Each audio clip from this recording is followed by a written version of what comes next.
দেখেন কিভাবে ঠুঙ্গা বানানো হয়।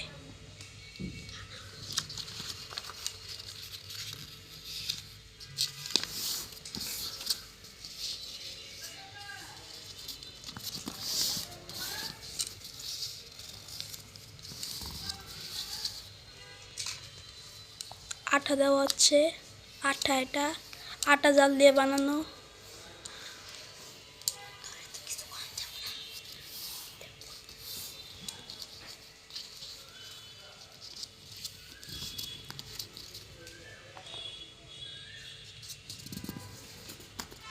এই উপায়টা খুব সহজ, সবাই বানাতে পারবে।